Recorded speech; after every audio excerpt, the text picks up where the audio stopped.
Le 2 décembre 2010 eut lieu l'un des événements les plus controversés de l'histoire du ballon rond. En coiffant au poteau les États-Unis, le Japon ou encore la Corée du Sud, c'est bien le Qatar qui est plébiscité pour organiser la Coupe du Monde de football 2022. Cette attribution, sur fond supposé de pots de vin et de corruption, eut droit à un traitement médiatique exceptionnel.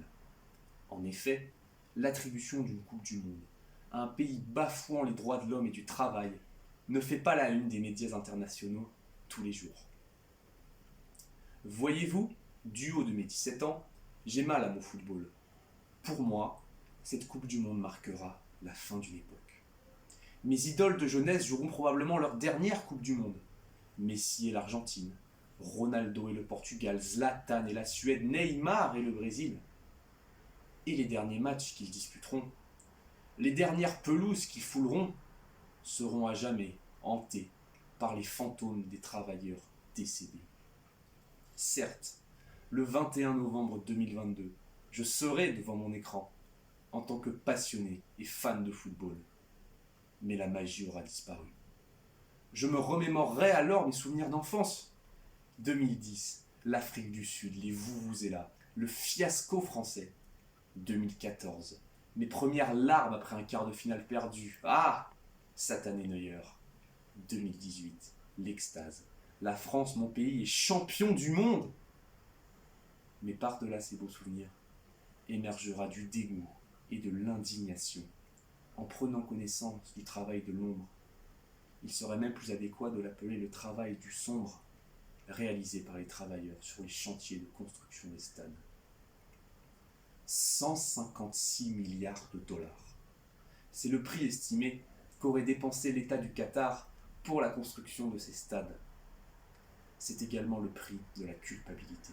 Oui, je dis bien de la culpabilité de l'émir du Qatar Al Thani, qui en plus de participer au processus de désastre écologique émergent, a provoqué la mort d'innombrables travailleurs sur les chantiers. En effet, selon un article publié en février 2021 dans le journal britannique The Guardian, on déplore depuis 2010 et l'attribution de la Coupe du Monde au Qatar 6500 décès de travailleurs sur les chantiers de construction des stades. Pour réaliser cet article, le journal britannique, toujours à la pointe en ce qui concerne les investigations liées au football, a récolté des données collectées auprès de diverses autorités internationales. Les autorités indiennes, sri-lankaises, népalaises et même pakistanaises ont toutes accepté de communiquer leurs chiffres au journal britannique. Et ce chiffre déjà impressionnant aurait pu l'être encore plus.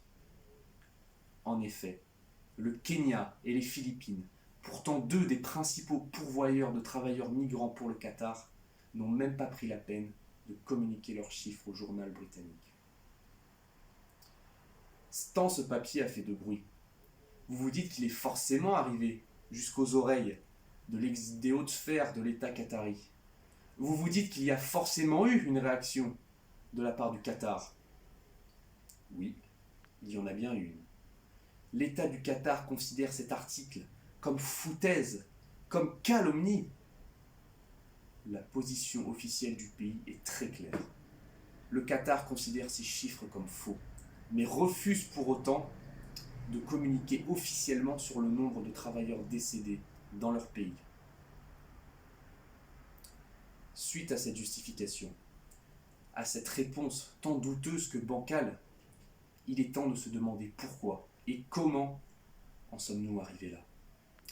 L'obsession du rayonnement international du petit État des Émirats, des échéances trop courtes pour les livrables, est-ce que cela justifie pour autant le non-respect des droits fondamentaux des travailleurs, comme le droit à la sécurité et à la préservation de la santé physique et morale de ces derniers? Alors que l'année prochaine, en 2023, nous célébrerons le centenaire du décès du célèbre ingénieur français Gustave Eiffel, comment ne pas évoquer cet extraordinaire chantier que fut la construction de la tour Eiffel, qui n'a été endeuillé que d'une seule victime, un pauvre ouvrier italien, qui plus est décédé en dehors de ses horaires de travail, et à qui, pour la petite histoire, Gustave Eiffel aurait secrètement indemnisé la veuve. Monsieur Altani, comment expliquer que 200 ans auparavant, il était possible d'assurer la sécurité des travailleurs, et plus aujourd'hui? Cette situation est d'autant plus intolérable que l'on sait que les moyens technologiques mis à notre disposition aujourd'hui ont évolué en 200 ans. Pour tenter de mieux comprendre, donnons la parole à ceux que l'on n'écoute pas, ou plutôt à ceux que l'on ne veut pas écouter. Abdallah est un migrant. Il a quitté le Pakistan pour le Qatar pour des régions financières. Il vit dans un camp de travailleurs à Al Rayyan, à proximité du stade Al Bayt, qui accueillera plusieurs matchs de la Coupe du Monde. Il économise son maigre salaire de 300 € pour sa femme, restée au Pakistan pour élever seul leur fils. Abdallah nous raconte sa journée type. Je travaille 13 heures par jour. 13 heures d'une intensité forte. 13 heures sous une chaleur insoutenable. 30 degrés la nuit. Plus de 40 en journée. Et avec un taux d'humidité aux alentours de 75%. Évidemment, sur le chantier, Abdallah est considéré comme un pion, comme un objet, comme un pantin auprès de son patron. Son patron, justement. Son autorisation est absolument essentielle pour qu'Abdallah puisse quitter le pays, ou ne serait-ce même qu'arrêter de travailler. Néanmoins, suite à cette période, les conditions de travail pour les travailleurs qataris ont tout de même évolué. Depuis 2014, l'Organisation des Nations Unies et l'Organisation internationale du travail ont tour à tour mis la pression au petit État du Golfe, avec un succès tout relatif. Et suite à cela, le salaire minimum pour tous a enfin été adopté. La kafala, désignant l'obligation pour un travailleur d'obtenir l'autorisation de son patron pour pouvoir quitter le pays ou arrêter de travailler, a désormais été abolie. Près de 10 ans après l'attribution de la Coupe du Monde, les travailleurs bénéficient enfin d'une fiche de paye et d'un contrat de travail. La réglementation du travail a même été inscrite dans la législation nationale du Qatar.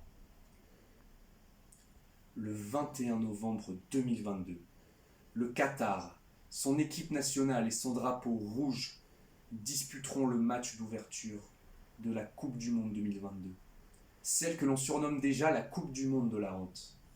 Rouge comme le sang sous leurs crampons.